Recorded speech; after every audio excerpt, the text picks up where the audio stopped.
달빛조차 숨어버린 깊은 밤, 천년 고도 서라벌의 화려한 기와 아래 누군가의 숨죽인 흐느낌 같은 바람 소리만 감도는 뒷골목. 이곳에 아로가 살았다. 한때 육두품인의 이름난 금속 세공장인의 외동딸이었으나 이제는 남루한 삼배 옷으로 섬세했던 자태를 감춘 채 그림자처럼 살아가는 신세였다. 아버지의 뛰어난 솜씨는 진곧 귀족 김원홍 대감의 탐욕을 불렀고 거절은 곧 영모라는 누명으로 돌아왔다. 아버지는 차가운 옥사에서 눈을 감았고 어머니는 화병으로 딸의 곁을 떠났다. 18 어린 아라에게 남은 것은 아버지의 원수에 대한 사무치는 한과 그에게서 몰래 익힌 눈부신 세공기술뿐이었다. 밤이 깊어 인적이 끊기면 아라는 등잔불 아래서 작은 망치와 정을 들었다. 가녀린 손끝에서 피어나는 것은 은실을 꼬아 만든 섬세한 나비 문양 귀걸이 혹은 푸른 옥을 박은 비녀였다. 낮에는 시장 좌판에서 이름 없는 여인이 만든 듯 팔아 겨우 입에 풀칠을 했다. 그 기술은 생존의 방편이자 동시에 떠올리기 고통스러운 과거의 증표였다. 김원홍, 그 이름 석자는 아라의 심장에 박힌 가시였다. 언젠가 반드시 아버지의 누명을 벗기고 그 오만한 자에게 대가를 치르게 하리라. 하지만 현실의 벽은 높고 차가웠다. 한편 서라벌의 또 다른 그늘진 곳에서는 젊은 화랑 무열이 홀로 검을 휘두르고 있었다. 그의 신분은 높지 않았으나 날카로운 눈빛과 단련된 몸짓에는 예사롭지 않은 기백이 서려 있었다. 그는 낮은 신분의 화랑들을 이끌며 겉으로는 평범한 훈련에 매진하는 듯 보였지만 밤이 되면 아무도 모르게 검수를 연마하며 김원홍 대감의 동태를 예의주시했다. 그에게도 김원홍은 잊을 수 없는 원수였다. 스승인지 가족인지 그의 소중한 누군가가 김원홍의 권력욕 아래 희생되었으리라. 아직 때가 아니기에 그는 발톱을 숨긴 채 기회를 기다리고 있었다. 서라벌의 권력 중심부 김원홍 대감의 저택은 밤낮 없이 화려한 연회와 아첨꾼들로 북적였다. 50대 후반의 마른 체구였지만 그의 눈빛은 매처럼 날카로웠고 굳게 담은 입술에서는 냉혹함이 흘렀다. 진골이라는 뼈대 깊은 신분과 막강한 권력을 방패 삼아 그는 거침없이 부를 축적하고 정적들을 제거해 나갔다. 특히 자신보다 낮은 신분의 자가 재능을 보이거나 도전하는 것을 용납하지 않았다.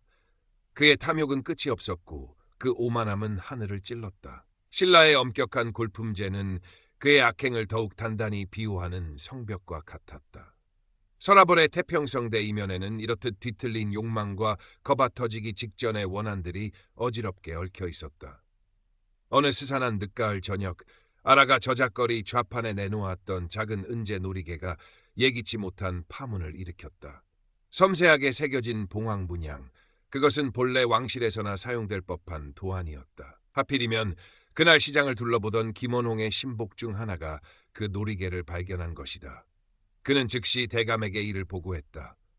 대감, 혹여 얼마 전 사라진 공주마마의 놀이개와 연관이 있는 것은 아닐는지요? 문양이 심상치 않습니다. 김원홍은 보고를 받자마자 미간을 찌푸렸다. 사라진 놀이개 때문이 아니었다. 그의 뇌리를 스친 것은 몇 해 전 자신의 제안을 거절하고 영모제로 사라진 고집센 육두품 장인이었다. 설마 그놈의 딸년이라도 살아남아 그 기술을 이어받은 것인가? 김원홍의 눈빛이 차갑게 빛났다. 그는 자신의 소나기에서 벗어난 뛰어난 기술이 떠도는 것을 용납할 수 없었다. 더구나 그것이 역적의 핏줄에게서 나왔다면 더더욱.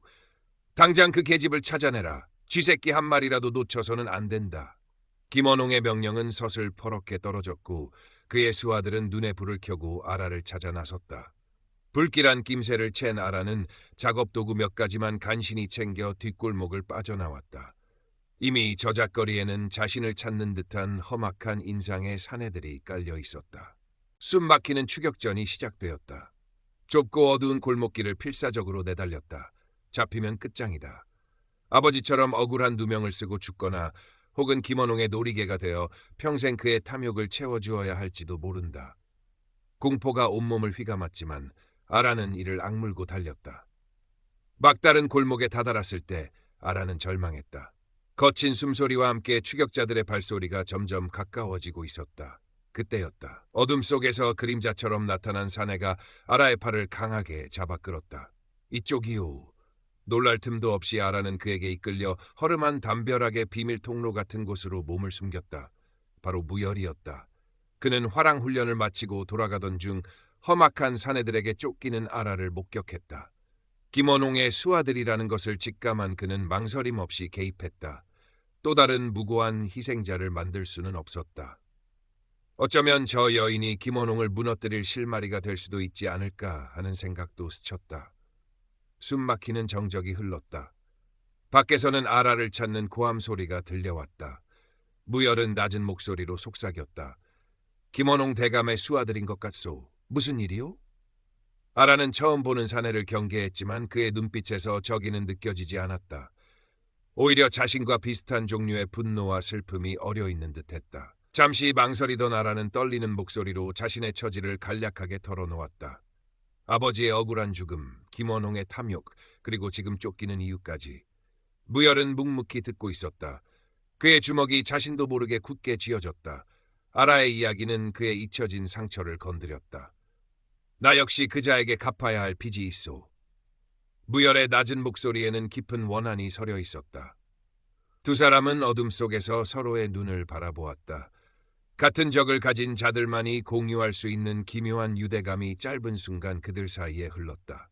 날이 밝아오자 무열은 아라를 데리고 서라벌 외곽 토암산 자락에 자리한 작은 암자로 향했다. 이곳이라면 당분간 안전할 것이오. 해명 스님께서 돌봐주실 것이오. 암자는 고즈넉하고 평화로웠다. 해명 스님은 인자한 미소를 지닌 노승이었다.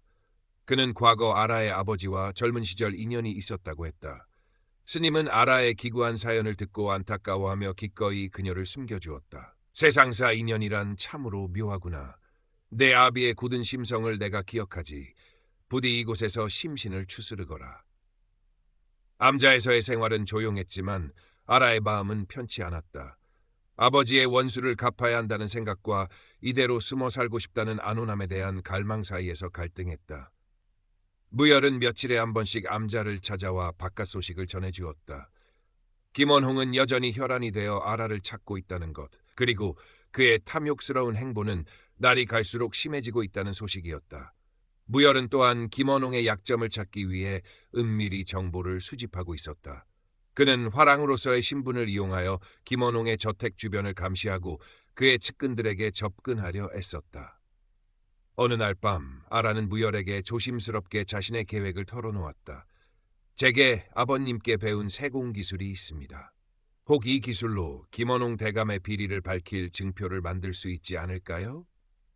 예를 들어 김원홍이 비밀리에 주고받는 서신을 위조하거나 그의 비밀 금고를 열 수 있는 열쇠를 만들거나 혹은 뇌물을 받았다는 증거가 될 만한 특정 문양이 새겨진 장신구를 만들어 퍼뜨리는 방법 등이었다. 아라의 눈빛은 복수심으로 타올랐지만 동시에 자신의 능력이 또 다른 화를 부를까 두려워하는 기색도 역력했다. 무열은 아라의 계획을 듣고 잠시 생각에 잠겼다. 위험한 발상이었지만 충분히 가능성이 있었다. 김원홍처럼 교활하고 의심 많은 자를 무너뜨리려면 결정적인 증거가 필요했다. 좋소. 내가 돕겠소. 아가씨의 손재주와 나의 정보력이 합쳐진다면 불가능한 일만은 아닐 것이오. 무열은 아라의 계획을 구체화하는 데 힘을 보탰다. 그는 김원홍의 저택 구조, 측근들의 성향, 비밀 장부 서신이 오가는 경로 등에 대한 정보를 은밀히 수집해 아라에게 전달했다. 해명 스님 역시 두 젊은이의 계획을 알게 되었지만 말리는 대신 지혜로운 조언을 아끼지 않았다. 복수는 또 다른 복수를 낳는 법이다. 허나 불의를 바로잡으려는 마음 또한 귀한 것이지. 지혜롭게 행하거라. 분노에 눈이 멀어서는 아니 된다. 암자의 작은 골방은 아라의 비밀 작업실이 되었다. 무열이 어렵게 구해온 약간의 은과 동, 그리고 작은 세공 도구들. 아라는 밤마다 등잔불 아래서 혼신의 힘을 다해 작업에 몰두했다. 그녀의 손끝에서 탄생하는 것은 단순한 장신구가 아니었다. 그것은 복수의 칼날이자 진실을 밝힐 열쇠였다. 김원홍이 사용하는 인장의 미세한 특징을 파악하여 위조 인장을 만들고 그의 비밀서고 자물쇠 구조를 연구하여 꼭 맞는 열쇠를 제작했다. 또한 김원홍이 특정 관리에게 뇌물로 주었다는 소문이 파다한 독특한 용 문양의 허리띠 장식을 똑같이 만들어 그것이 마치 여러 개 존재하는 것처럼 보이게 하여 혼란을 야기할 계획도 세웠다. 작업은 고되고 위험했다. 작은 실수 하나가 모든 것을 수포로 돌릴 수 있었다. 아라는 극도의 긴장감 속에서 밤을 지새웠다. 때로는 아버지 생각에 눈물을 흘리기도 했고 때로는 복수심에 몸을 떨기도 했다. 그런 아라의 곁을 무열이 묵묵히 지켜주었다. 그는 아라가 필요로 하는 재료를 구해오고 망을 봐주었으며 때로는 지친 아라에게 따뜻한 차 한 잔을 건네며 위로했다. 함께 비밀을 공유하고 위기를 넘기면서 두 사람 사이에는 어느덧 단순한 동지애 이상의 감정이 싹트기 시작했다. 서로의 눈빛에서 위태로운 상황 속에서도 피어나는 연민과 신뢰, 그리고 애틋한 감정을 읽을 수 있었다. 무열은 아라의 강인함과 지혜로움에 감탄했고 아라는 무열의 굳건함과 따뜻함에 의지하게 되었다. 그러나 그들의 감정은 불안한 현실 앞에서 쉽게 드러낼 수 없는 것이었다. 복수라는 무거운 짐이 그들의 어깨를 짓누르고 있었고 한치 앞을 알 수 없는 위험이 도사리고 있었다. 어느 날 밝은 밤, 작업을 마치고 잠시 암자뜰에 나온 아라에게 무열이 다가왔다. 힘들지 않소?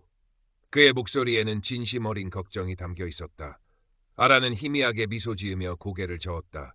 괜찮습니다. 무열랑도가 곁에 있어 주니 힘이 납니다. 짧은 침묵 속에서 두 사람의 시선이 허공에서 마주쳤다. 말없이 서로를 바라보는 눈빛 속에는 수많은 감정이 오고 갔다. 함께 이 지옥 같은 현실을 벗어나고 싶다는 갈망, 그러나 차마 입 밖으로 꺼낼 수 없는 소망이었다. 한편 김원홍은 아라를 찾지 못하자 점점 초조해졌다. 그는 자신의 비리가 새어나갈까 노심초사하며 주변 단속을 더욱 강화했다. 동시에 아라의 행방을 찾기 위해 더 많은 수하들을 풀어놓았다. 서라벌의 공기는 점점 더 무겁고 살벌해져 갔다. 아라와 무열은 김원홍의 감시망을 피해 더욱 조심스럽게 움직여야 했다. 그들의 계획은 서서히 완성되어 가고 있었지만 실행에 옮길 결정적인 기회를 잡는 것이 중요했다. 시간은 그들의 편이 아니었다. 기회는 예상보다 빨리 찾아왔다. 매년 서라벌에서 성대하게 열리는 팔관회가 다가온 것이다. 임금을 비롯한 모든 귀족과 백성들이 참여하는 큰 축제. 온 서라벌이 들썩이는 이날이야말로 김원홍의 비리를 만천하에 폭로하고 그의 오만한 가면을 벗겨낼 절호의 기회였다. 아라와 무열은 해명스님과 함께 마지막 계획을 점검했다. 아라는 그동안 만든 위조 인장과 열쇠, 그리고 용문양 허리띠 장식 여러 개를 준비했다. 무열은 팔관의 행렬 경로와 김원홍의 동선, 그리고 그가 신임하는 측근 몇몇의 정보를 파악해 두었다. 해명스님은 평소 연이 있던 몇몇 관리들에게 은밀히 김원홍의 비리에 대한 소문을 흘려 의혹의 씨앗을 뿌려두었다. 계획은 치밀했다. 팔관의 행렬이 가장 번화한 거리를 지날 때 무열이 미리 매수해둔 저작거리 불량배들을 시켜 작은 소란을 일으킨다. 시선이 분산된 틈을 타 무열은 김원홍의 가마에 접근하여 아라가 만든 위조 인장이 찍힌 가짜 밀서, 김원홍이 정적을 제거하라는 명령을 내린 듯 꾸미니를 몰래 떨어뜨린다. 동시에 아라가 만든 용분양 허리띠 장식을 하고 있는 사람들을 여러 명 배치하여 마치 김원홍이 뇌물로 뿌린 것처럼 보이게 한다.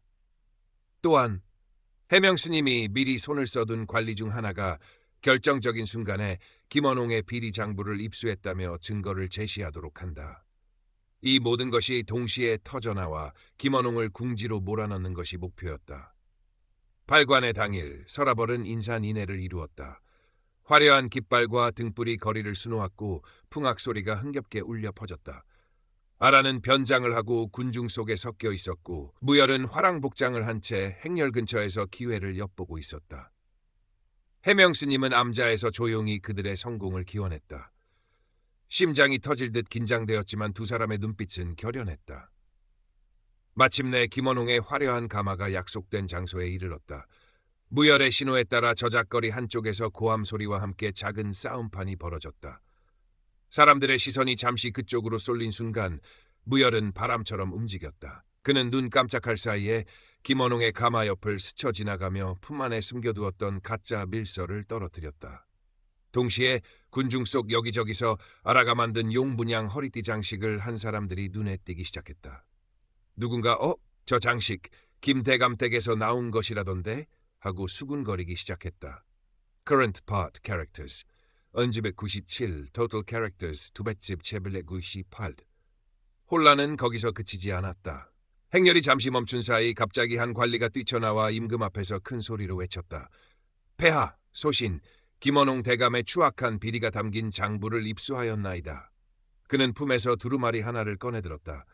그것은 아라가 만든 열쇠로 열 수 있는 김원홍의 비밀 서구 위치를 알려주는 약도와 그 안에 있을 법한 장부의 형태를 묘사한 그림이었다. 실제 장부를 빼내는 것은 불가능했기에 장부가 존재한다는 확신을 심어주고 수색을 유도하는 방식이었다. 그 관리는 해명 스님이 미리 포섭해둔 인물이었다. 그는 눈물로 호소하며 김원홍이 그동안 저질러온 토지갈취, 뇌물수수, 심지어 영모 조작 혐의까지 조목조목 아뢰었다. 때마침 땅에 떨어진 가짜 밀서가 다른 관리에 의해 발견되어 임금에게 보고되었다. 위조된 것이었지만 김원홍의 인장과 너무나 흡사했고 내용은 충격적이었다. 여기저기서 보이는 용 문양 허리띠 장식은 뇌물수수 의혹에 불을 지폈다. 순식간에 축제 분위기는 싸늘하게 얼어붙었다. 모든 시선이 김원홍에게 쏠렸다. 그는 당황했지만 애써 태연한 척하며 모든 것이 모함이라고 강변했다. 폐하! 이는 소신을 음해하려는 간악한 무리들의 술수이옵니다.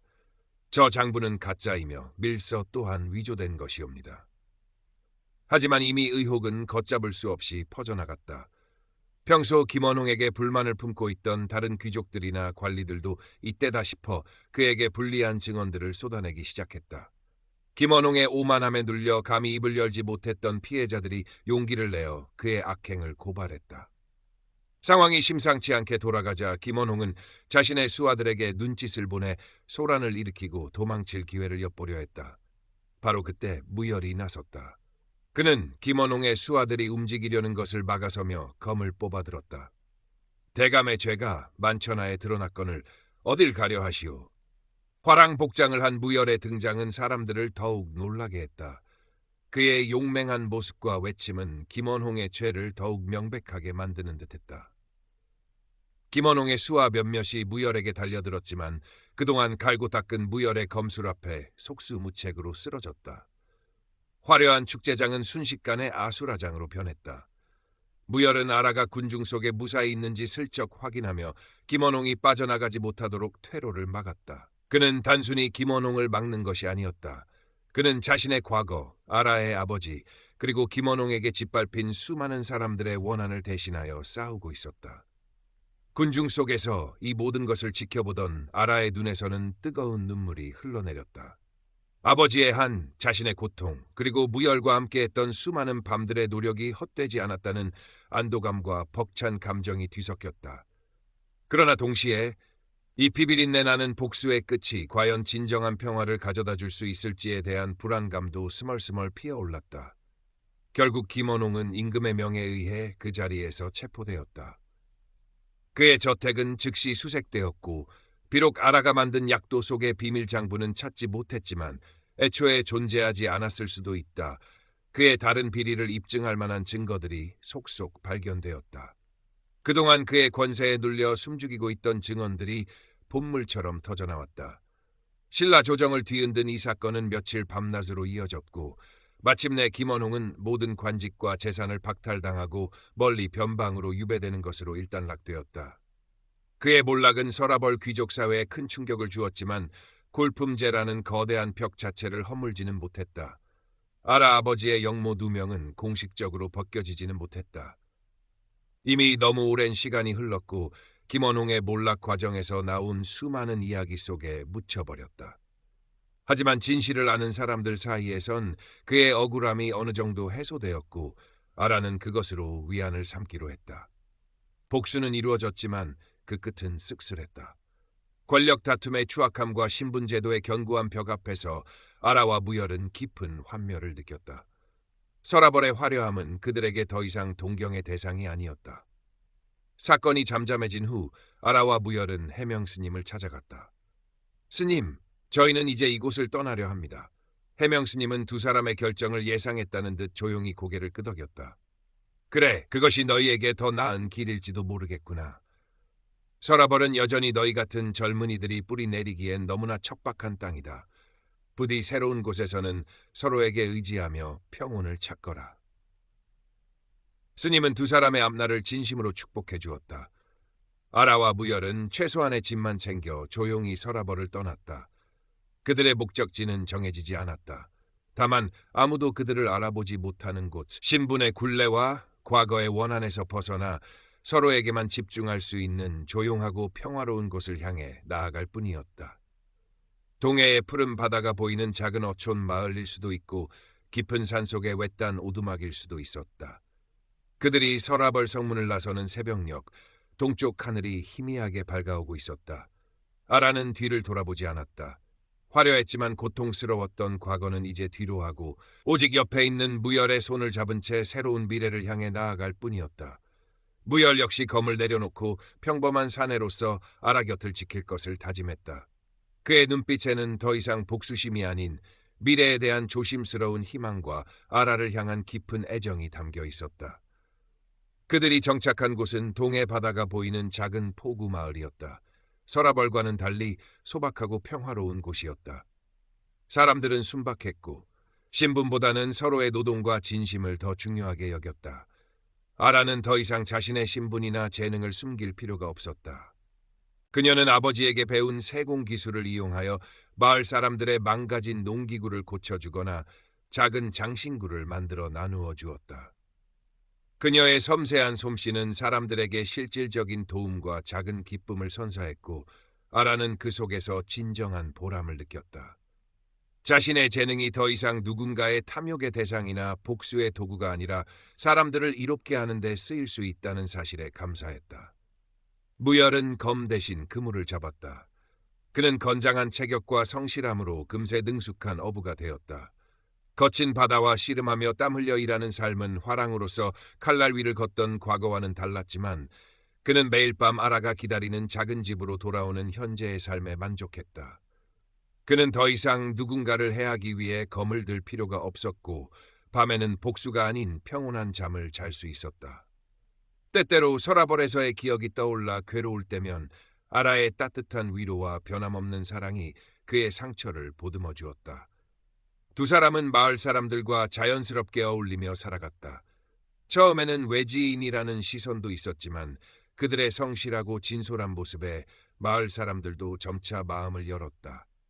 아라와 무열은 작은 혼례를 올리고 부부가 되었다. 그들의 작은 초가집에는 소박하지만 따뜻한 행복이 깃들었다. 시간이 흘러 그들에게는 맑고 건강한 아이들이 태어났다. 아들은 아버지를 닮아 씩씩했고 딸은 어머니를 닮아 손재주가 좋았다. 아이들은 신분의 굴레가 무엇인지 모른 채 푸른 바다와 넓은 들판을 마음껏 뛰어놀며 자랐다.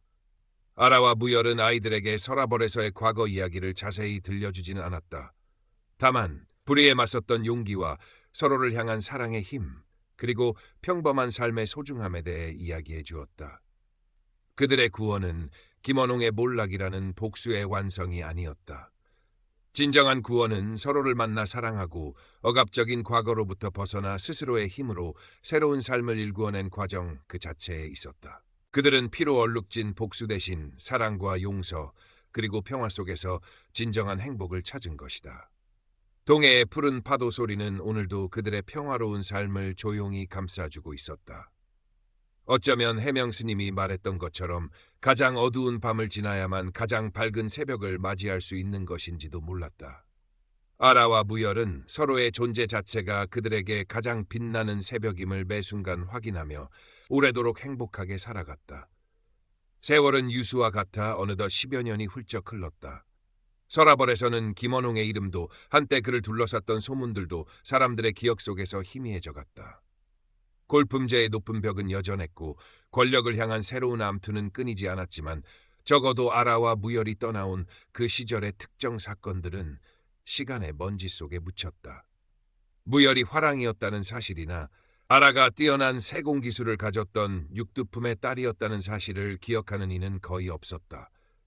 혹여 기억하는 이가 있다 해도 그들이 동해안의 작은 포구 마을에서 평범한 부부로 살아가리라고는 상상조차 하지 못했다. 동해안 포구 마을. 이곳에서의 아라와 무열은 이제 성실한 어부 박서방과 손재주 좋은 그의 아내로 통했다. 그들의 본래 이름이나 과거 신분을 아는 이는 없었다. 그럴 필요도 없었다. 두 사람은 과거의 그림자에서 완전히 벗어나 현재의 삶에 충실히 뿌리내렸다. 아라의 손재주는 이제 마을의 작은 보물이었다. 그녀는 은이나 옷 같은 귀한 재료가 아니더라도 조개 껍데기나 반짝이는 조약돌 혹은 마른 나무 가지를 이용해서도 아름다운 물건들을 만들어냈다. 아이들의 작은 장난감, 여인들의 머리 장식, 혹은 집안을 꾸미는 소박한 장식품들이 그녀의 손에서 태어났다. 그녀의 작업은 더 이상 생계나 복수를 위한 절박함이 아닌 창작의 기쁨과 나누는 즐거움에서 비롯되었다. 무열은 이제 마을에서 손꼽히는 베테랑 어부였다. 그의 배는 늘 만선이었고 그는 잡은 물고기를 이웃들과 기꺼이 나누었다. 과거 날카로운 검술로 사람을 베던 손은 이제 그물을 던지고 배질을 하는 투박하지만 믿음직한 손이 되었다. 그는 가끔 밤바다를 바라보며 서라벌에서의 일을 떠올리기도 했다. 김원홍의 몰락을 지켜보며 느꼈던 통쾌함과 동시에 밀려왔던 허무함, 그리고 아라와 함께 도망치듯 떠나오던 그 새벽의 불안함까지. 하지만 옆에서 잠든 아라와 아이들의 평온한 얼굴을 보면 그는 지금의 선택이 옳았음을 다시 한번 확인하곤 했다. 복수의 끝에서 얻은 것이 파멸이 아닌 새로운 산과 사랑이라는 사실에 그는 깊이 감사했다. 그들의 아들 바다와 딸 소라는 건강하고 밝게 자랐다. 바다는 아버지를 따라 바다에 나가는 것을 좋아했고 굳은 날씨에도 용감하게 파도를 헤치는 아버지를 존경했다. 소라는 어머니 곁에서 조개 껍데기로 목걸이를 만들거나 그림 그리기를 즐겼다. 아이들은 서라벌의 화려함이나 귀족들의 삶에 대해 전혀 알지 못했다. 그들에게 세상은 눈앞에 펼쳐진 푸른 바다와 따뜻한 마을 사람들, 그리고 사랑하는 부모님이 전부였다. 아라와 무열은 아이들에게 글을 가르치고 세상의 이치를 이야기해 주었지만 결코 신분이나 권력에 대한 욕심을 심어주려 하지 않았다. 대신 정직하게 땀 흘리는 것의 가치, 작은 것에 감사하는 마음, 그리고 서로 돕고 사는 공동체의 중요성을 가르쳤다. 그러던 어느 해 여름, 마을에 큰 가뭄이 들었다. 논밭은 타들어가고 바다의 어획량마저 줄어 마을 사람들의 시름이 깊어졌다. 식량 창고는 비어가고 아이들의 얼굴에는 그늘이 드리워졌다. 그때 아라가 나섰다. 그녀는 자신이 그동안 만들어 모아두었던 장신구들과 무열이 비상금으로 모아두었던 약간의 돈을 꺼냈다. 그리고 마을 어른들을 설득하여 이웃 고을에서 식량을 구해오자고 제안했다. 처음에는 망설이던 사람들도 아라와 무열의 진심 어린 마음에 감동하여 힘을 합치기로 했다. 무열은 몇몇 젊은이들과 함께 며칠 밤낮을 걸어 이웃 고을에서 곡식을 구해왔고 아라는 마을 안악들과 함께 지혜를 모아 부족한 식량을 공평하게 나누고 어려운 살림을 꾸려나갔다. 가뭄은 길었지만 마을 사람들은 아라와 무열 덕분에 큰 위기를 넘길 수 있었다. 이 일을 계기로 두 사람은 마을에서 더욱 깊은 신뢰와 존경을 받게 되었다. 그들은 더 이상 단순한 외지인이 아니라 마을 공동체의 든든한 기둥으로 자리매김했다. 아라는 깨달았다. 진정한 힘은 권력이나 재물이 아니라 어려운 시기에 함께 나누고 서로를 보듬는 마음에서 나온다는 것을. 그녀의 세공 기술은 이제 마을 전체를 위한 희망의 도구가 되었다. 시간이 더 흘러 바다와 소라도 어엿한 청년과 처녀로 성장했다. 바다는 아버지를 이어 훌륭한 어부가 되었고 소라는 어머니의 솜씨를 물려받아 마을 사람들에게 필요한 물건들을 만들어주는 따뜻한 마음씨를 지닌 아가씨가 되었다. 그들의 삶에는 서라벌의 귀족들이 누리는 부귀영화는 없었다. 하지만 서로를 아끼고 사랑하는 가족, 어려울 때 힘이 되어주는 이웃, 그리고 자연 속에서 성실하게 살아가는 하루하루의 만족감이 있었다. 어느덧 노년기에 접어든 아라와 무열은 손을 꼭 잡고 저녁 노을이 지는 바닷가를 거닐었다. 파도 소리는 여전히 잔잔했고 수평선 너머로 지는 해는 따뜻한 빛을 세상에 뿌리고 있었다. 아라는 문득 서라벌에서의 치열했던 젊은 날들을 떠올렸다. 복수심에 불타던 밤들, 무열과 함께 위태로운 계획을 세우던 순간들, 그리고 마침내 모든 것을 뒤로하고 떠나오던 그 새벽까지 모든 것이 아득한 꿈처럼 느껴졌다. 여보, 아라가 무열의 손을 잡은 손에 힘을 주며 말했다. 우리가 그때 서라벌을 떠나지 않았다면 지금 이런 평화를 누릴 수 있었을까요? 무열은 아라의 어깨를 감싸 안으며 조용히 대답했다. 글쎄, 하지만 한 가지는 확실하오. 당신과 함께였기에 어떤 선택을 했든 후회하지 않았을 것이오. 그리고 지금 이곳에서 당신과 아이들과 함께하는 이 삶이 내게는 가장 큰 축복이오. 두 사람의 얼굴에는 깊은